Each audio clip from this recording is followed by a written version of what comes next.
Everyone, इस video का topic है मोड्स ऑफ हीट ट्रांसफ़र, यानी कि हीट ट्रांसफ़र के मेथड, यानी कि हीट एक जगह से दूसरे जगह या एक बॉडी से दूसरे बॉडी में ट्रांसफ़र करने के मेथड्स। तो जनरली इसमें 3 मेथड होते हैं: कंडक्शन, कन्वेक्शन एंड रेडिएशन। इस वीडियो में हम तीनों मेथड के बारी बारी से नज़र डालते हैं। ऊष्मा को एक बॉडी से दूसरे बॉडी या एक स्थान से दूसरे जगह स्थानांतरित किया जा सकता है, और उसमें हम अलग अलग मेथड इसमें होते हैं। तो जो इसके अलग अलग मेथड को जो हम अपनाते हैं या कोई भी एक मेथड चुनते हैं, उसके हम हीट ट्रांसफ़र मेथड कहते हैं। तो हीट ट्रांसफ़र के लिए सबसे ज़रूरी है दो बॉडी या दो स्थानों के बीच में टेम्परेचर डिफरेंस, यानी कि दो बॉडी में अगर टेम्परेचर डिफरेंस है तभी उनके बीच में हीट ट्रांसफ़र हो सकता है। इसका मतलब है कि दोनों निकायों का तापमान अलग अलग होना चाहिए, और उसके बाद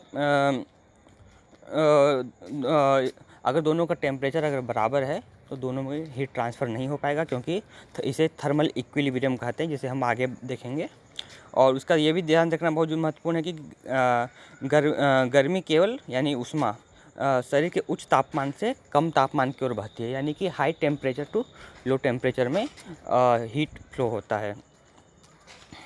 जैसे इसे इस तरह भी समझ सकते हैं कि अगर हम एक वाटर का टैंक ऊपर है या फिर बाल्टी अगर हम ऊपर रखे हैं और उसका पाइप के थ्रू नीचे लगेंगे तो पानी ऊपर से नीचे की फ्लो होती है।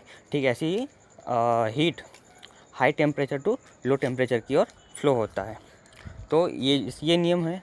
ये नियम जनरली थर्मोडायनामिक्स का बहुत इंपॉर्टेंट नियम है।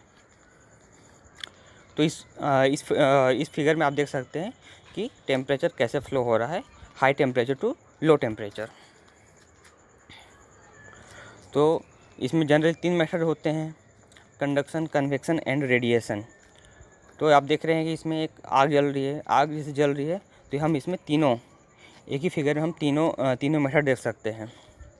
अगर हम जैसे आग जल रही है, उसमें अगर हम एक रॉड लाएँ, यानी कि एक मेटल लाएंगे, तो उसमें क्या होता है, एक सिरे से फिर हीट ट्रांसफ़र होते होते दूसरे सिरे तक पहुंच जाती है।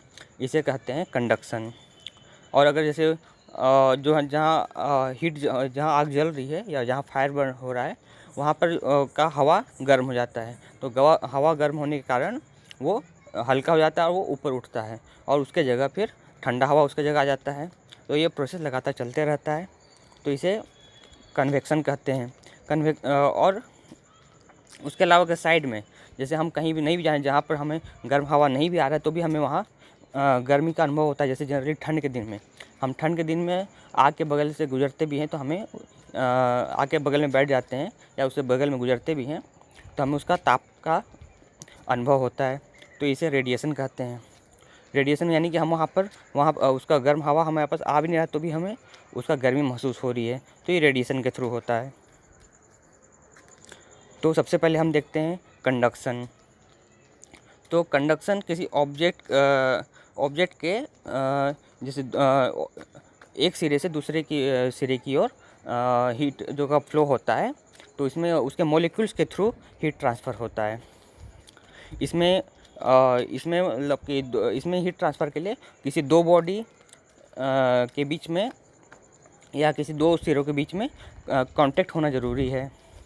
जैसे इसमें क्या होता है, जनरली अगर हम एक सिरे को गर्म करते हैं या हीट देते हैं, तो उसके जो मॉलिक्यूल्स होते हैं मेटल के, उसमें कंपन यानी वाइब्रेशन होने लगते हैं। वाइब्रेशन क्यों होते हैं? क्योंकि हीट के कारण उसमें वहाँ पे एनर्जी, काइनेटिक एनर्जी उत्पन्न हो जाती है, जिसके कारण उसके मॉलिक्यूल्स में वाइब्रेशन, मतलब कि उसमें गति होने जाती है। गति होने के कारण यानी मूवमेंट चालू हो जाता है। लेकिन क्योंकि वो ठोस है, सॉलिड में स्पेस ज़्यादा नहीं होने के कारण वो आपस में एक दूसरे टकराती है, जिससे कि उसमें वाइब्रेशन होने लगता है। और वाइब्रेशन के कारण फिर वो हीट एक दूसरे से मॉलिक्यूल्स टकराते टकराते गर्म सिरे से ठंडे के सिरे की ओर फ्लो होने लगती है। और इसलिए धीरे धीरे, और ये जहाँ ज़्यादा गर्म सिरे के जगह मॉलिक्यूल्स ज़्यादा वाइब्रेशन करता है, और ठंडे सिरे की ओर कम वाइब्रेशन होता है। लेकिन जैसे जैसे ये काइनेटिक एनर्जी आगे बढ़ते जाती है मॉलिक्यूल्स टकराने के कारण, तो धीरे धीरे अगला सिरा भी गर्म होने लगता है। तो ऊष्मा एक स्थान से दूसरे स्थान स्थानांतरण करते समय पदार्थ वास्तविक गति नहीं होती है। इसमें एक्चुअली पदार्थ का या मैटर का उसे या मॉलिक्यूल्स की गति नहीं होती है, वो एक दूसरे से टकरा के अपना एनर्जी को एक मॉलिक्यूल से दूसरे की मॉलिक्यूल्स की ओर ट्रांसफ़र करते हैं और उसे कारण वो हीट ट्रांसफ़र होता है। क्यों नहीं होते हैं? ये लोग आपस में ट्रांसफ़र कैसे कर सकते हैं? क्योंकि ये लोग आपस में एक बॉन्ड के थ्रू बंधे रहते हैं, जिसे बोलते हैं इंटरमॉलिक्यूल्स फोर्स।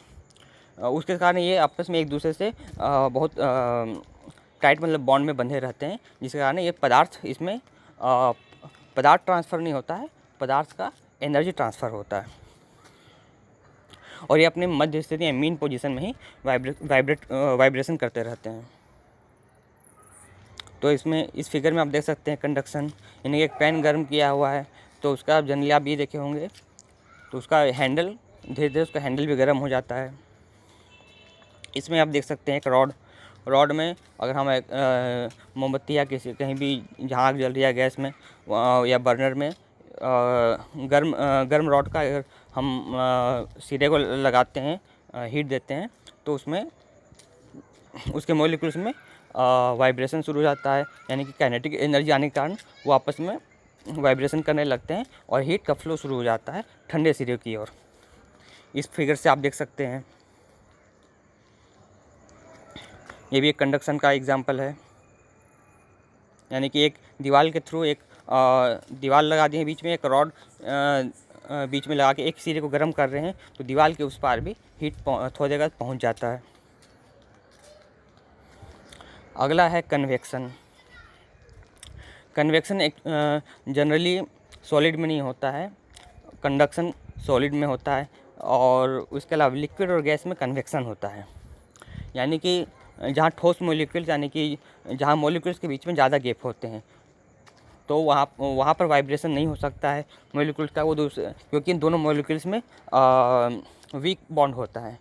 वीक बॉन्ड होने के कारण वे अपने वाइब्रेशन के कारण हीट एक सिरे से दूसरे सिरे में ट्रांसफ़र नहीं कर सकते और स्पेस इनके बीच में स्पेस ज़्यादा होने के कारण इनमें हीट फ्लो कंडक्शन के थ्रू नहीं हो सकता है। तो इसमें क्या होता है, इसमें अधिकतर द्रव गैस होते हैं। इस विधि में बॉडी के भीतर एक स्थान से दूसरे स्थान पदार्थ की वास्तविक गति के साथ ऊष्मा का स्थानांतरण होता है, यानी कि इसमें हीट खुद मैटर के थ्रू जाता है। यानी कि इसमें जनरली आप देख सकते हैं, हम इसका उदाहरण ले सकते हैं, पानी गर्म करते हैं हम, जैसे पानी गर्म करने के बाद सबसे पहले जो पैन का जो उसमें जो तल का जो होता है वो पहले गर्म होता है और गर्म होने के कारण वो ऊपर उठ जाता है, वो ऊपर उठता है और फिर हीट यानी कि जो नीचे का पैन का जो हीट है वो उसके पानी के मॉलिक्यूल्स उसे एब्जॉर्ब करके खुद ऊपर उठते हैं और सतह पे ले आते हैं और सतह के जो ठंडे मॉलिक्यूल्स होते हैं वो नीचे चले जाते हैं और ये फ्लो सर्कुलेशन चलते रहता है। ऐसे ही जैसे आप इस फिगर में देख सकते हैं कि पानी गर्म करने पे कैसे नीचे का गर्म पानी ऊपर जा रहा है, ऊपर का ठंडा पानी नीचे आ रहा है और ये सर्कुलेशन चलते रहेगा। इसमें ऐसे ही हवा में भी होता है, अगर आप कहीं जला रहे हैं तो बर्नर के आसपास या फ्लेम के आसपास का हवा गर्म होने के कारण ऊपर उठेगा और आसपास का ठंडा हवा फ्लेम के आसपास जाएगा और ये सर्कुलेशन चलते रहता है। जैसे सेम एक मोमबत्ती जलाएंगे या कोई भी जलाएंगे फ्लेम में, सेम यही आप देख सकते हैं। ये भी एक पानी गर्म करने का एग्जांपल है। ये जनरली हम अपना अर्थ ग्राउंड में देख सकते हैं। ग्राउंड में गर्मी के दिनों में जो तूफान भी आता है वो एक कन्वेक्शन का ही है, क्योंकि जब गर्मी में ग्राउंड गर्म होने के कारण सतह का जो एयर होता है वो गर्म होने के कारण ऊपर उठता है और आसपास का हवा ठंडा उस स्पेस को आके भरता है। तो इसको हम एक तूफान के द्वारा भी समझ सकते हैं। अगला मेथड है रेडिएशन।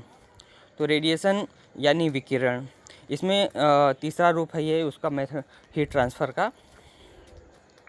रेडिएशन के लिए हमें किसी माध्यम की ज़रूरत नहीं पड़ती है।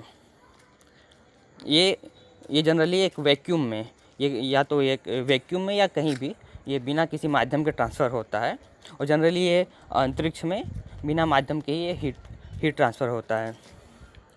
और ये एक विद्युत चुम्बकीय तरंग यानी इलेक्ट्रोमैग्नेटिक वेव्स का उपयोग करता है एक स्थान से दूसरे स्थान जाने में, और जो ऊष्मा को एक स्थान से दूसरे स्थान भेजती है। और अब अपना जो सौरमंडल में जैसे सूर्य से जो पृथ्वी तक या हमारे बाकी ग्रहों तक जो हीट आती है, सूर्य की गर्मी आती है, वो इसी के थ्रू आती है।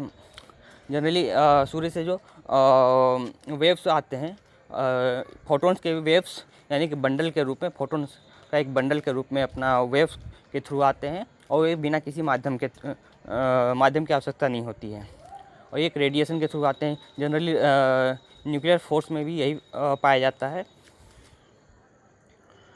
और जैसे हम सर्दी में आग के पास बैठते हैं तो भी हमें जो उनके आसपास जो हमें ताप महसूस होती है यानी गर्मी जो महसूस होती है, वो भी एक रेडिएशन का उदाहरण है। और जनरली हम जैसे घरों में जो बल्ब लगाते हैं, उसके आसपास जो हमें गर्मी महसूस होती है, वो भी एक रेडिएशन का उदाहरण है। आप जैसे देख सकते हैं रेडिएशन का एक फ्लेम जलता हुआ, उसमें रेडिएशन के थ्रू, या फिर एक हीटर का आप देख सकते हैं, हीटर जो हम जलाते हैं तो उसमें भी उसमें जो हमें हीट महसूस होता है, वो एक रेडिएशन का एग्जाम्पल है। तो इस तरह हमने देखा हीट ट्रांसफ़र के तीनों मेथड, और इसमें हम तीनों मेथड को समझे हैं कैसे कैसे हीट फ्लो होता है। और फिलहाल इसमें और कोई दिक्कत हो तो आप बताइएगा। फिलहाल इस वीडियो के लिए इतना ही। Thank you.